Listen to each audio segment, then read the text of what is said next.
Welcome back. Tonight we're going to be talking about the Renaissance beyond Italy. We'll be talking about people like Petrarch, who is Italian, but we're talking about other people too. Poet and historian Johann Gutenberg, who's a German printer, which you heard about last night on the presentation about the printing press. Desiderius Erasmus, a Dutch humanist and priest. And then Shakespeare, who I'm sure you've heard of, an English playwright. Please get out your study guides. We are going to be going over the answers. You'll need to check your answers to make sure you have everything right and prepared for the quiz on Friday and the unit test we'll have later in April. 15. This one asks you about Renaissance scholars and their scientific advances. And we have talked about how the people of the Renaissance went back to the ancient Greeks and Romans to get a lot of ideas. Well, the same thing kind of happened with the scientific advances. They were based on texts that were found from ancient Greeks and Romans, like Hippocrates. If you remember, he was a Greek doctor, which is where we get our Hippocratic Oath today. Remember to pause if you're not done.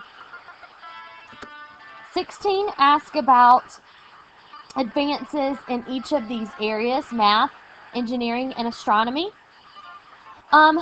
Advances in math, mainly the symbol for square root was invented, but also the symbols for positive and negative numbers. Engineering, they use mathematical formulas to design ways to strengthen buildings. And in astronomy, you'll hear the name Nicholas Copernicus today and when we get to chapter 20. But he began the scientific revolution. Before Nicholas Copernicus's claim, people believed that the Earth was the center of the universe and the sun revolved around the Earth. Well, Nicholas Copernicus claimed that the Earth actually orbited around the sun and the sun was the center of the universe. He was not liked for that, for saying that, but we'll get more into him when we do chapter 20.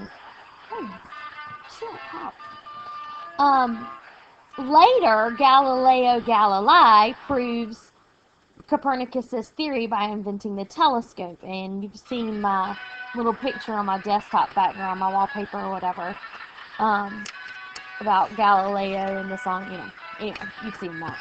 17, it says Petrarch, talks about Petrarch. Why do you think Petrarch placed so much emphasis on the study of history during the Renaissance?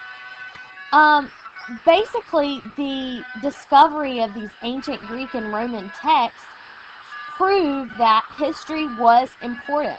And so he really placed emphasis on history and why we need it. Number 18 starts to talk about Johann Gutenberg and the printing press. It says, which two inventions helped spread the Renaissance ideas beyond Italy? And that's paper and the printing press. Last night you heard how the printing press works and how paper making worked before the Renaissance kind of improved paper making.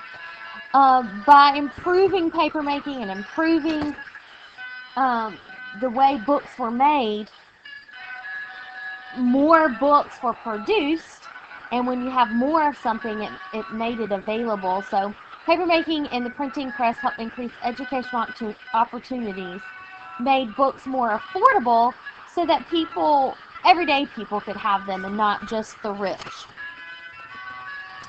Number 19, ask about the first printing press. It was made by a man named Johann Gutenberg in Germany around 1430s. Basically how it worked was that each letter was made out of a piece of metal, and placed into like a frame, and all the letters were put in there how they needed to be, and then they would spread ink all over it, press a sheet of paper to it over and over, so that you can make multiple pages. 20. How do you think the availability of paper and the printing press changed people's lives during the Renaissance? Remember, when we talked about the Middle Ages, books were very rare, and they were chained to desks so that no one, I just hit something, so that no one could take them off. They were chained, and no one could read them either, really, just scholars or priests, not even all priests, but very few people could read them. When they were able to mass produce books, people could finally afford them and actually take them to other countries and spread those ideas beyond, the monastery or beyond churches and all the way out of Italy into other countries. 21. Why did Desiderius Erasmus criticize the church? And what did he feel needed to be emphasized by the church? Erasmus was focused on God and teaching of Jesus, and not the whole rituals that the church kind of gets bogged down in. He also criticized corrupt clergy. Those are like priests or preachers, things like that. And he wanted to get rid of some of the rituals that he considered meaningless. We'll talk much more about the church and the Renaissance after spring break. William Shakespeare, he was English, not Italian. I'm sure you've heard of him before. He was an actor and a playwright who wrote comedies, tragedies, and histories. I'm sure you've heard of some of his plays like Romeo and Juliet. But lots of his plays are still famous today. Be sure to check out the music video. We are not going to watch this one in class, so you can watch this one afterwards if you want to. And then the last question says, read the passage from Romeo and Juliet and kind of summarize that. Basically, the story of Romeo and Juliet is that two teenagers are in love, they fall in love, but their families hate each other, and they know they can't be together, and it's about their struggles to try to be together, and you may or may not know the ending. That was quick tonight, but make sure you pause if you need to get some of those. Now I'm going to play the William Shakespeare music video. If you want to watch it, stay on. If you don't, you can stop it here. You do not have to watch this.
All right, good night, guys. Oh, study for your quiz on Friday.